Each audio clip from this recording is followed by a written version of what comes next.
Hello, friends, and welcome to a new episode of r/IDontWorkHereLady. Today I picked up a couple of great stories, and in this video, you'll see first the story about a manager who can't remember the names of his employees. The second story is about a man who demanded to call the boss, but didn't understand who he was talking to until he saw the photo. And our third story is about a crazy Karen at the grocery store. And a fourth story about a lady who can't tell the difference between a family car and an Uber shuttle. So here we go. Another department's manager doesn't know my name, rages when I don't answer her. When I was a teenager, I worked in the general merchandise department of a major UK supermarket, i.e. TVs, CDs, homeware, etc. Basically anything other than food, toiletries, and cleaning stuff. This role meant I was trained to use the till, but the majority of my work was stocking shelves and recording stock in the warehouse. In this supermarket, as I'm sure is the case with most others, when things get busy, the checkout manager would call over the tannoy to request help from all the till-trained staff or specific staff members by name. When this happened, you normally had to drop what you were doing to go and sit on the tills until the queues were reduced. One Saturday afternoon, I heard a call over the tannoy for someone whose name was vaguely similar to mine, but not the same name. Let's say Adam instead of Andrew, not my actual name. I paid no attention to it and continued working on my stock check in the warehouse.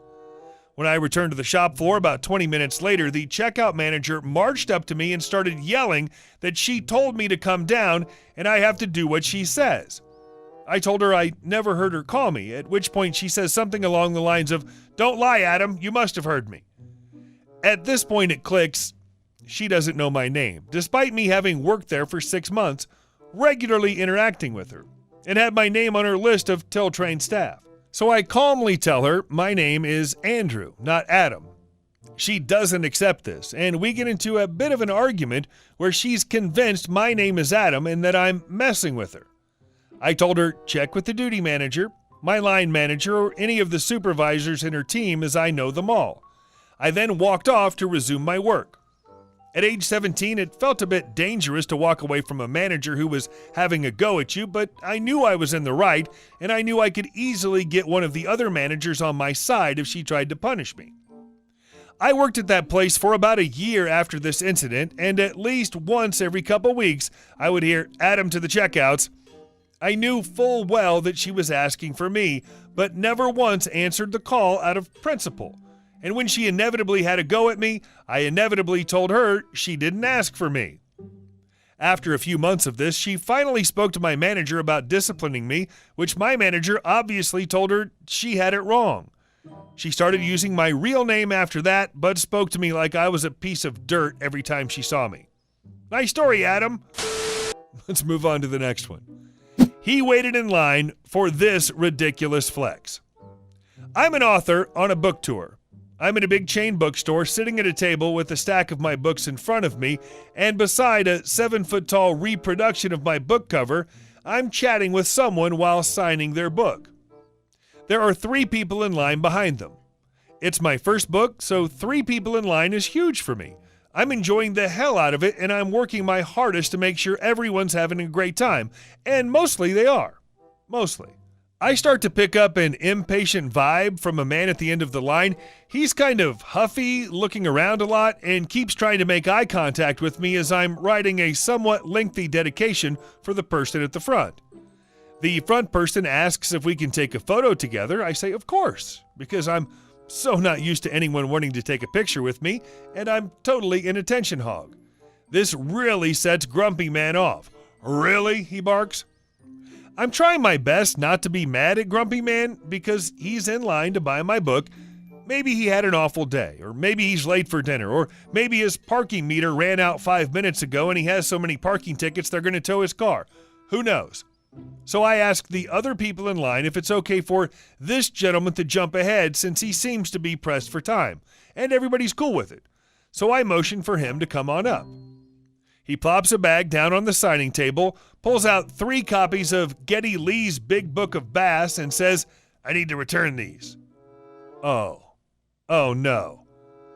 I put on my best apologetic smile. I'm so sorry for the confusion, I say, gesturing at my stack of books and the giant sign beside me. I'm the author of this book, and I'm here to sign copies of it today. Do I look like I care? I need to return these, he shouts. For sure, I get that, I say, but I don't know how I can help you.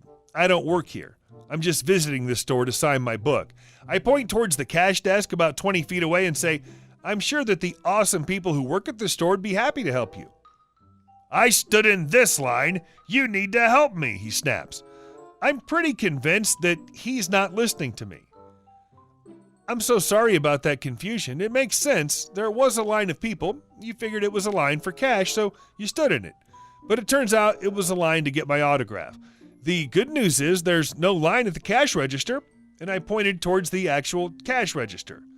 The other people in line are having a great time watching this show, and a few people have come creeping over from the coffee shop attached to the bookstore to get a better view. Cut out this author bullcrap, shouts Grumpy Man, and get me your manager. I stand up very slowly. I pick up a copy of my book from the stack and flip to the About the Author page. I hold it up beside my face and make the same smirking grin that I'm wearing in the headshot printed in my book. This visual aid seems to have worked because Grumpy Man grabbed his 3 copies of Geddy Lee's Big Book of Bass and toddler stomped his way over to the actual cash register. Postscript. I wrote, cut out this author bullcrap and get me your manager below my signature for the people who witnessed this absurd event. How could Grumpy Man not read the sign beside you? Maybe he can't read and that's why he's returning the books. I might be going to Facebook jail. So I was at Walmart the other day looking at Christmas decorations, which are displayed in the main aisle right across from the electronics department where I used to work. I haven't in about 3 years, but occasionally I'll get recognized.